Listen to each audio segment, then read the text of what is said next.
La réforme de l'assurance chômage sera-elle dévoilée lundi? On en connaît les pistes et nous lui consacrons ce soir une page spéciale. Les premiers impactés par la réforme devraient être les cadres. Le plafond de leur indemnisation devrait être abaissé et leur allocation deviendrait dégressive. Pourquoi les cadres sont-ils dans le viseur? Reportage de Sophie Lançon et Mathieu Drejoux. Les cadres, la catégorie la moins concernée par le chômage. 4 personnes sur 100. 2 fois moins que le reste de la population. Certains d'entre eux touchent le plafond d'indemnité, 6 615 € net chaque mois. Une équation qui les place dans le viseur du gouvernement, au cœur de la réforme de l'assurance chômage. Chantal Guillolet est cadre, ancienne manager dans une entreprise du numérique. Elle touchait 7 800 € bruts chaque mois. Aujourd'hui au chômage, elle perçoit 57% de son salaire. Je perçois 3 800 € d'allocation et j'ai exactement 3 800 € de charges. Là, vraiment, ça devient compliqué. Dans les projets du gouvernement, 2 pistes pour faire des économies. Abaisser le plafond des allocations. Autre option, pour les revenus les plus aisés, rendre ces indemnités dégressives. Au bout de quelques mois, elles diminueraient. Une situation qui serait difficile à gérer selon cette cadre qui ne comprend pas cette réforme. On est bien content que les cadres cotisent énormément pour pouvoir donner à ceux qui en ont moins. Mais par contre, moi, effectivement, je trouve qu'on n'a rien du tout en retour. Et ça, c'est vraiment totalement injuste. Mais pour ce patron d'une PME spécialisée dans les lampes LED, cette réforme est nécessaire. Tous les ans, il doit recruter une quinzaine de cadres. En moyenne, chaque fois, 4 candidats refusent le poste, car selon lui, les allocations sont trop élevées. Le candidat correspond aux besoins, que le candidat a envie de venir, mais effectivement, il préfère attendre 6 mois, 1 an et demi, que son indemnisation assédique prenne fin pour être vraiment obligé de prendre un job. La dégressivité des indemnités chômage pour inciter à travailler rapidement, les salariés, eux, sont partagés. On va se dire, je vais prendre un petit peu de recul sur ma vie, je vais profiter de mes enfants. À mon avis, si on avait quelque chose de dégressif, c'est un temps qu'on se donnerait en tout cas beaucoup moins, parce qu'il y a quand même une pression du résultat. Je trouverai un métier relativement assez rapidement, donc je n'aurai pas à m'inquiéter d'une baisse des indemnisations. Viser les indemnités chômage des cadres pourrait permettre des économies de plusieurs centaines de millions d'euros par an. Qui a droit au chômage aujourd'hui? Combien peut-on espérer toucher? Quelle est la durée moyenne d'indemnisation? Nous avons pris quelques exemples de profils professionnels. Illustration sous le trait de crayon d'Héloïse Chauchois, commentée par Julien Dupéret.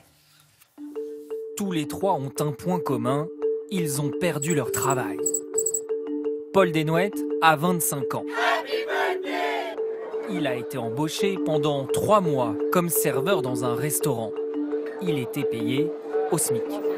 Problème, pour espérer toucher une allocation chômage, il aurait dû travailler 4 mois. Paul n'aura donc droit à aucune aide. À 33 ans, Louise Courtois est fleuriste. Après un CDD de 18 mois payé 1 500 € brut mensuels, son contrat s'est aussi arrêté. En revanche, elle percevra bien une indemnisation de 918,60 € pendant 18 mois. Voici Jean Lamotte, un libraire de 57 ans. Depuis 5 ans, il est en CDD. Il gagne 2 250 € brut par mois. Mauvaise nouvelle, son patron le remercie. Lui aussi a droit au chômage. Son indemnisation sera même plus longue, car il a plus de 55 ans. Jean touchera chaque mois 1 215 €, et ce, pendant 3 ans. Bonsoir Jean-Paul Chapelle. Bonsoir Anne-Sophie. On a évoqué le sort des cadres. Quelles sont les autres pistes du gouvernement pour sa réforme? Alors ce qui est sûr, c'est le principe d'un bonus-malus pour pénaliser les entreprises qui abusent des contrats courts de moins d'1 mois. Il devrait être calculé dans chaque secteur d'activité, bâtiment, hôtellerie, restauration. Une fois établie la moyenne dans ce secteur, les entreprises qui y ont recours plus souvent que cette moyenne verront leur cotisation chômage augmenter, et à l'inverse, celles qui ont recours moins souvent verront leur cotisation diminuer. Et les conditions pour accéder au chômage pourraient être durcies. Ah oui, pour toucher le chômage aujourd'hui, il faut avoir travaillé 4 mois sur une période de 28 mois. Alors demain, il faudra peut-être avoir travaillé un peu plus, par exemple 6 mois, ou l'avoir fait sur une période plus courte, par exemple 24 mois. Officiellement, le gouvernement n'a pas encore tranché. Enfin, le ministère du Travail veut revoir la règle de calcul des indemnités dans un cas très particulier, celui des rares allocataires qui gagne plus au chômage qu'en travaillant. Exemple, une personne qui a travaillé pendant un an en moyenne 15 jours par mois, salaire net 880 € par mois, eh bien, peut toucher pendant 6 mois une allocation chômage de 1200 € par mois, un système jugé peu incitatif qui pourrait demain être modifié. Merci Jean-Paul. Comment les demandeurs d'emploi accueillent-ils la réforme de l'assurance chômage? Nous sommes allés dans plusieurs centres Pôle emploi tester les pistes du gouvernement. Reportage à Montrouge et Bordeaux de Julien Duponchel et David Fossard. Des allocations chômage plus difficiles à obtenir et beaucoup plus restrictives pour inciter les demandeurs d'emploi à retrouver plus rapidement du travail. Qu'en pensent les principaux intéressés? Vous gagnez combien par mois? Je touche dans les 800, 850. D'accord. Alors une fois qu'on a déduit le loyer, les frais fixes, bah on se serre la ceinture le reste du mois. Vous, par exemple, demain, on touche à votre allocation, on vous rend l'accès à cette allocation plus compliqué. Est-ce que vous allez trouver du travail plus rapidement? Je pense pas, non. Je pense pas. Parce que j'en ferai pas plus que ce que je ne fais aujourd'hui. Donc voilà, la situation sera la même, seulement les conditions de vie seront moindres pour moi. Pour ce nouvel inscrit, la réforme pourrait limiter les abus. Dans une vie de société, on a des devoirs. Le sens du devoir, il est parti aujourd'hui en France, alors qu'on a le devoir, ne serait-ce que pour sa famille, d'avoir un emploi et de ramener de l'argent de son travail. Il faut travailler. Il ne faut pas être assisté. Autre projet du gouvernement, développer les formations et la reconversion professionnelle.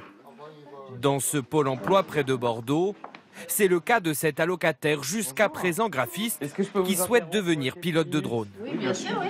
Alors, vous êtes en entretien, vous êtes à quel moment de votre parcours à Pôle emploi? Alors moi, j'ai suivi une formation que j'ai aboutie et là j'ai pris un rendez-vous pour créer mon entreprise.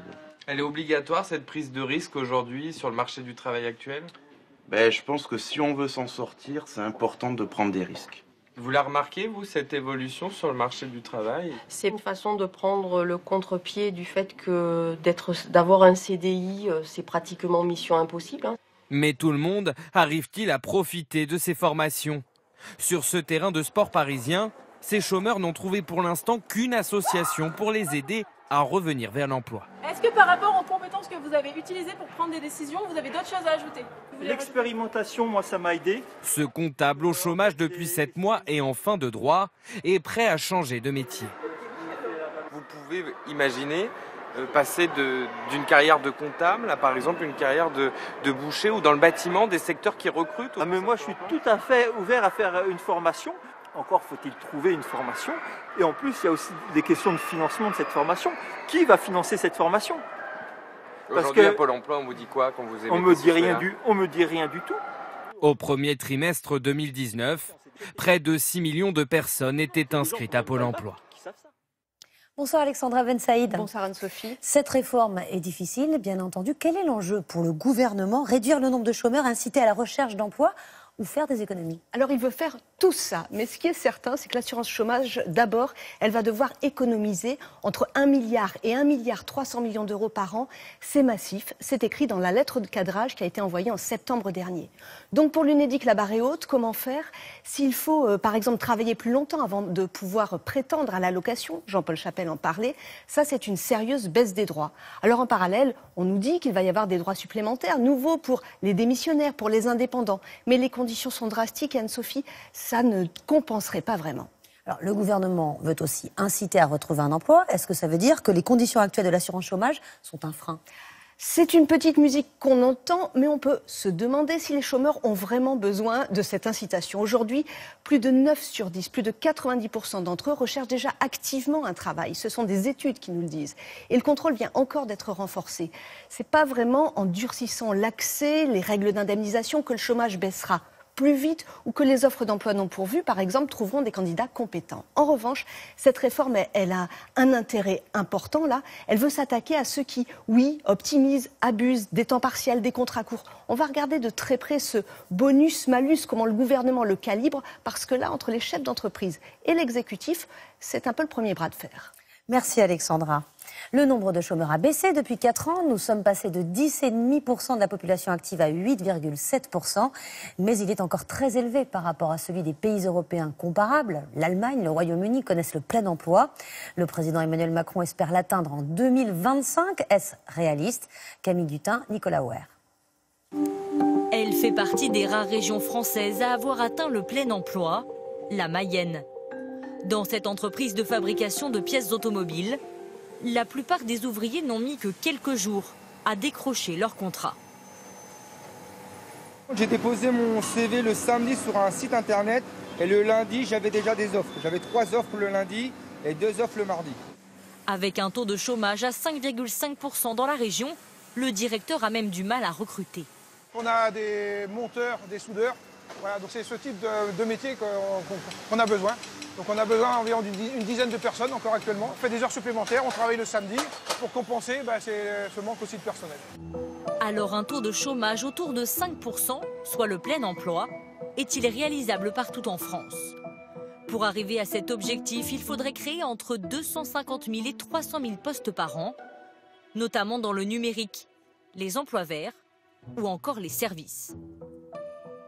Une ambition réaliste pour cet économiste, à condition d'entamer une grande réforme de l'assurance chômage. Il reste une brique très importante qui est l'assurance chômage, qui doit diffuser les bonnes incitations, qui doit permettre aux personnes de retrouver plus rapidement un emploi. Tous les pays qui sont revenus au plein emploi ont un point commun, c'est qu'ils ont réformé leur assurance chômage. Pour d'autres, une promesse difficile à tenir. Peu de chances que la croissance aujourd'hui à 1,2% soit plus forte dans les années à venir. C'est ça qui paraît être difficilement envisageable, c'est des taux de croissance de 1,5, 1,6 pendant 10 ans. C'est quasiment impossible. Il y aura un ralentissement et ce ralentissement, malheureusement, marquera la fin de la baisse du chômage. Avec la réforme des retraites, le gouvernement souhaite aussi laisser les seniors plus longtemps au travail, de quoi retarder l'objectif du plein emploi.